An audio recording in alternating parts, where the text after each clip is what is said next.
1వ తేదీన, 10వ తేదీన, 19 మరియు 28వ తేదీలలో జన్మించిన వారందరూ కూడా నంబర్ 1గానే పరిగణించడం జరుగుతుందండి. బర్త్ నెంబర్ 1 అంటాం. 10వ తారీఖున పుట్టి ఉంటే 1 + 0 = 1 సింగిల్ డిజిట్ చేయాలి. 2025వ సంవత్సరంలో ఏప్రిల్ తర్వాత బాగా డెవలప్ అవుతారు.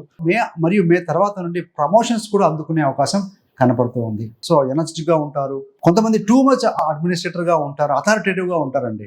సో కొన్ని చోట్ల పనిచేయదు. కాబట్టి అందరినీ కలుపుకొని పోగలిగితే మాత్రం ఈ సంవత్సరం ఎక్సలెంట్ ఫలితాలు రాబట్టుకుంటారు. కాబట్టి కొంత దూకుడుతనం తగ్గించగలిగితే చాలా బాగుంటుంది. వృత్తిలో, దాంపత్య జీవితంలో మంచి అండర్స్టాండింగ్ ఉంటుంది. ఒకరికొకరుగా ఒక రొమాంటిక్ ఫీలింగ్ తో కలిగి ఉంటారు. ఒకరి మీద ఒకరికి అభిమానం కలిగి ఉంటారని చెప్పవచ్చు. వివాహం కాని వారికి కూడా ఈ సంవత్సరం వివాహం అయ్యే స్థితి బలంగా ఉంది. ఈ యొక్క న్యూమరాలజీ, బర్త్ నెంబరు, దాంతో పాటుగా ఏంటంటే మనకు యూనివర్సల్ నెంబర్ ప్రకారం చూసుకుంటే. మరి హెల్త్ విషయంలో కొంచెం కోపం స్వభావం కలిగి ఉంటారు. కాబట్టి బీపీ ఉన్నవాళ్ళు జాగ్రత్త. లేదంటే కొంతమందికి బీపీ కలిగే అవకాశం ఉంది. లిటిల్ బిట్ ఫ్లక్చుయేషన్స్ ఉంటాయి. కాబట్టి